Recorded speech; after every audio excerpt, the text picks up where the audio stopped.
Welcome to Explain, a series of health education programs published by the Patient Education Institute, the leading provider of interactive health education. This video includes general medical information and does not replace the medical advice of your doctor or healthcare provider. If you have questions pertaining to your medical condition, ask your doctor or healthcare provider. Smallpox. Introduction. Smallpox is a serious, contagious, and sometimes fatal infectious disease. It is caused by the variola virus. There is no specific treatment for smallpox, and the only prevention is vaccination. Except for laboratory stockpiles, the variola virus has been eradicated. But in the aftermath of the events of September 2001, there is heightened concern that the variola virus might be used as an agent of bioterrorism. The U.S. government is taking precautions for dealing with a smallpox outbreak. This program explains what smallpox is and discusses the benefits and risks of vaccination. What is smallpox? Smallpox is a contagious disease that can sometimes be fatal. It is caused by a virus called the variola virus. Smallpox emerged in human populations thousands of years ago, but it was declared eradicated in 1980. Samples of the virus still exist in laboratory stockpiles. Smallpox normally spreads from contact with infected persons. Generally, direct and fairly prolonged face-to-face contact is required to spread smallpox from one person to another. Smallpox can also be spread through direct contact with infected bodily fluids or contaminated objects, such as bedding or clothing. Indirect spread is less common. Rarely, smallpox has been spread by virus carried in the air in enclosed settings, such as buildings, buses, and trains. Smallpox is not known to be transmitted by insects or animals. Symptoms. The symptoms of smallpox change as the disease goes through the following stages. 1. Incubation period. 2. Initial symptom or prodrome phase.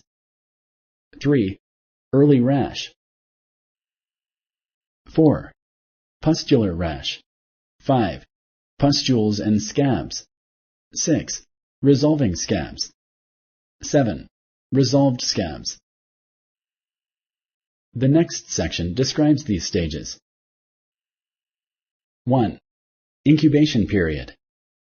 Exposure to the virus is followed by an incubation period during which people do not have any symptoms and may feel fine.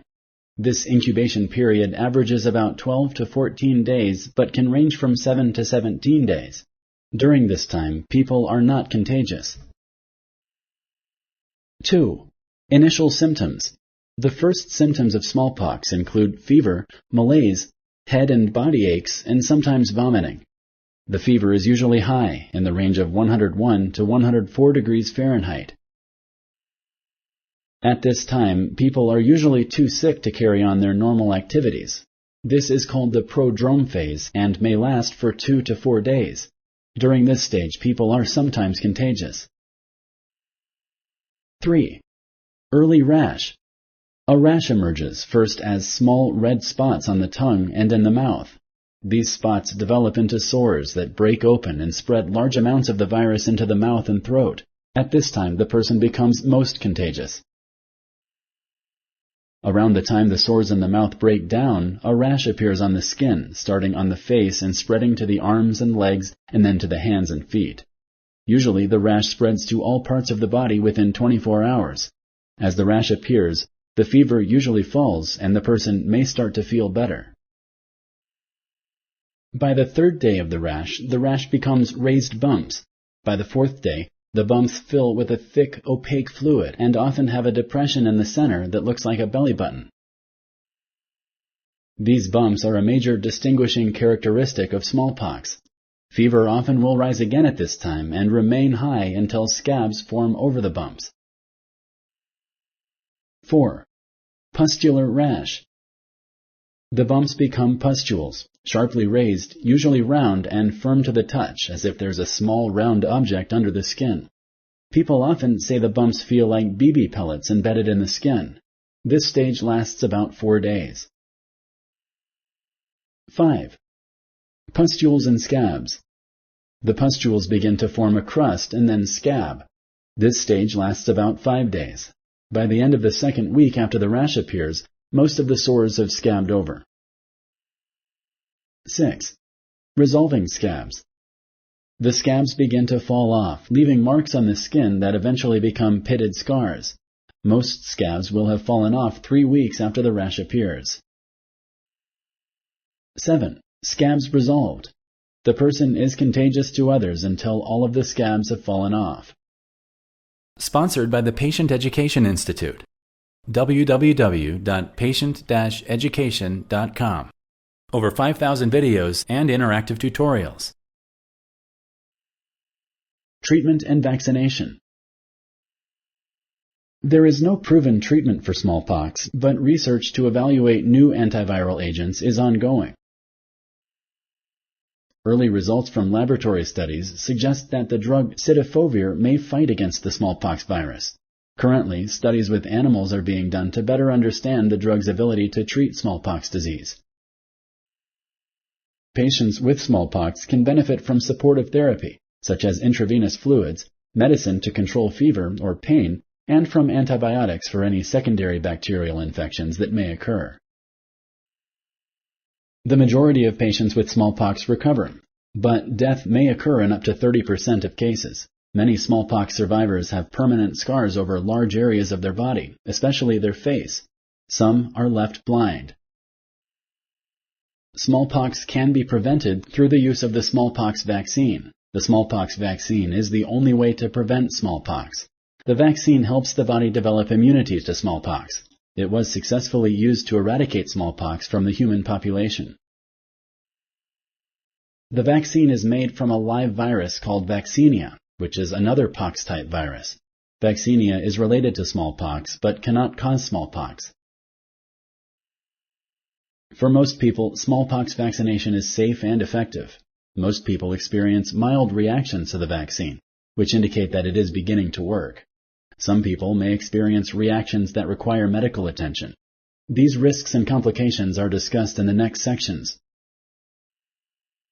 The smallpox vaccine is not given with a hypodermic needle. It is not a shot like many vaccinations. The vaccine is given using a bifurcated or two-pronged needle that is dipped into the vaccine solution. When removed, the needle retains a droplet of the vaccine. The needle is then used to prick the skin a number of times in a few seconds. The pricking is not deep, but it will cause a sore spot and 1 or 2 drops of blood to form. The vaccine is usually given in the upper arm. Healthcare providers should cover the gauze with a semi-permeable dressing as an additional barrier. A semi-permeable dressing is one that allows for the passage of air but does not allow for the passage of fluids. If the vaccination is successful, a red and itchy bump develops at the vaccination site in 3 or 4 days. In the first week after vaccination, the bump becomes a large blister, fills with pus, and begins to drain. During the second week, the blister begins to dry up and a scab forms. The scab falls off in the third week, leaving a small scar. Because the virus in the smallpox vaccine is live, it can be transmitted to other parts of the body or to other people, and so the site must be cared for carefully. Past experience indicates that the first dose of the vaccine offers protection from smallpox for 3 to 5 years, with decreasing immunity thereafter. If a person is vaccinated again later, immunity lasts longer. Vaccination Plan. Routine vaccination of the American public against smallpox stopped in 1972 after the disease was eradicated in the United States. Until recently, the U.S. government provided the smallpox vaccine only to a few hundred scientists and medical professionals who work with smallpox and similar viruses in a research setting. After the events of September 2001, the U.S. government is taking precautions to be ready to deal with bioterrorist attacks using smallpox as a weapon. For smallpox, the plan includes ordering enough smallpox vaccine to immunize the American public in the event of a smallpox outbreak. the creation of smallpox healthcare teams that would respond to a smallpox emergency, vaccination of certain military and civilian personnel who are or may be deployed in high-threat areas. There is now sufficient vaccine available to immunize everyone who might need it in the event of an emergency. In addition, members of the smallpox healthcare teams are being vaccinated against smallpox. By vaccinating groups of healthcare workers and emergency responders, smallpox response teams would be available to vaccinate others and provide critical services in the days following an attack. The smallpox vaccine is not available for members of the general public, but in the event of a smallpox outbreak, there is enough smallpox vaccine to vaccinate everyone who would need it. Vaccination side effects and risks.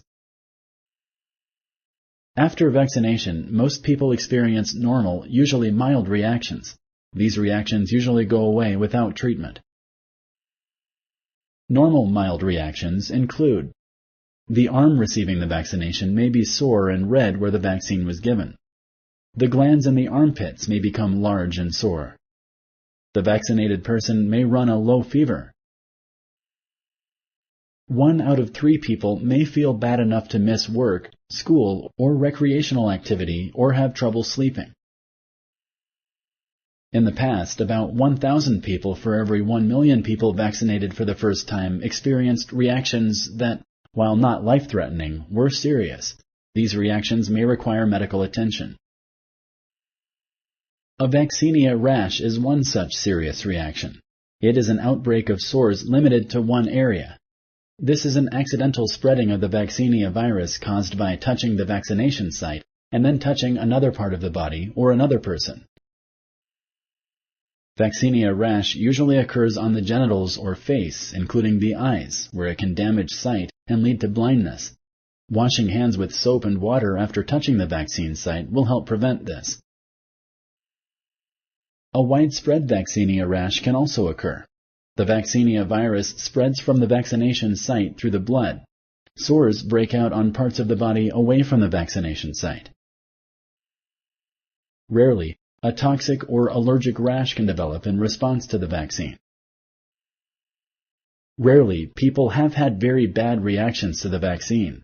In the past, between 14 and 52 people per 1 million people vaccinated for the first time experienced potentially life-threatening reactions. These reactions require immediate medical attention.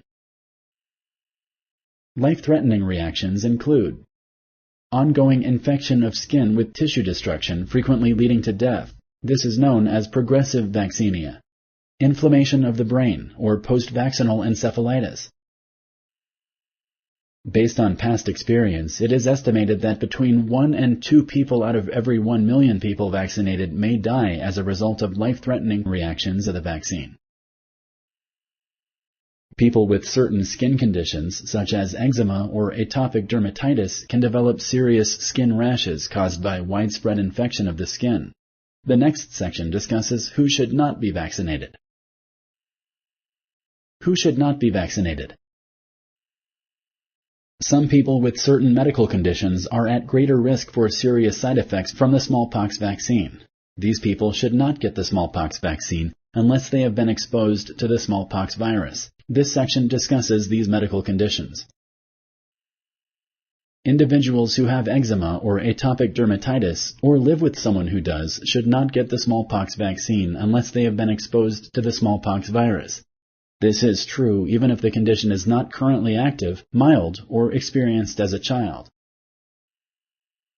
People with any of these skin conditions should not get the vaccine until they have completely healed. Burns, chickenpox, shingles. People with any of these skin conditions should not get the vaccine until they have completely healed. Impetigo, herpes, severe acne, psoriasis. People with weakened immune systems should not be vaccinated. In addition to illnesses that weaken the immune system, such as HIV, AIDS, the immune system is weakened after cancer treatment, after an organ transplant, when taking medications to treat autoimmune disorders,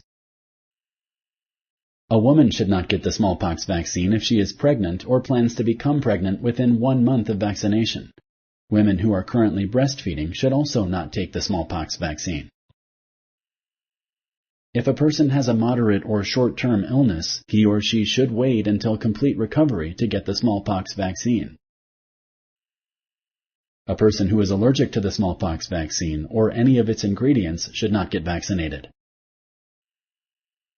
The smallpox vaccine is not given to infants who are younger than 12 months of age, but the Advisory Committee on Immunization Practices advises against non-emergency use of smallpox vaccine in children younger than 18 years of age. Self-care after vaccination. After vaccination, the vaccinia virus is present at the vaccine site and can be spread to other parts of the body or to other individuals through contact. The vaccination site must be cared for carefully until the scab that forms after vaccination falls off on its own in 2 to 3 weeks. The following section lists important instructions to avoid spreading the vaccinia virus. Cover the vaccination site loosely with a gauze bandage using first aid adhesive tape to keep it in place. Change the bandage every 1 to 3 days. Keep the site covered until the scab falls off on its own. Wear a shirt that covers the vaccination site as an extra precaution to prevent spread of the vaccinia virus. This is particularly important in situations of close physical contact. Wash hands with soap and warm water after direct contact with the vaccination site or any other material that might have become contaminated, such as the bandage, clothes, or towels. Keep a separate laundry hamper for clothing, towels, bedding, or other items that may have come in direct contact with a vaccine site or drainage from the site. Wash with hot water, detergent, and bleach. Keep the vaccination site dry. Cover the vaccination site with a waterproof bandage when you bathe. Remember to change back to the loose gauze bandage after bathing. Don't put salves or ointments on the vaccination site. Don't scratch or pick at the scab. Put the contaminated bandages in a sealed plastic bag and throw them away in the trash. When the scab falls off, throw it away in a sealed plastic bag, then wash your hands. If you like this video, please like and share. For similar videos, subscribe to our channel. Summary. Smallpox is a serious, contagious, and sometimes fatal infectious disease. There is no specific treatment for smallpox, and the only prevention is vaccination. There is heightened concern that the variola virus might be used as an agent of bioterrorism. For this reason, the U.S. government is taking precautions for dealing with a smallpox outbreak. For most people, smallpox vaccination is safe and effective. Most people experience normal, typically mild reactions to the vaccine, which indicate that it is beginning to work. Some people may experience reactions that may require medical attention. Medical experts believe that with careful screening, monitoring, and early intervention, the number of serious adverse reactions to smallpox vaccination can be minimized. Early results from laboratory studies suggest that the drug cidofovir may fight against the smallpox virus. Currently, studies with animals are being done to better understand the drug's ability to treat smallpox disease. Patients with smallpox can benefit from supportive therapy, such as intravenous fluids, medicine to control fever or pain, and from antibiotics for any secondary bacterial infections that may occur. Thank you for using Explain.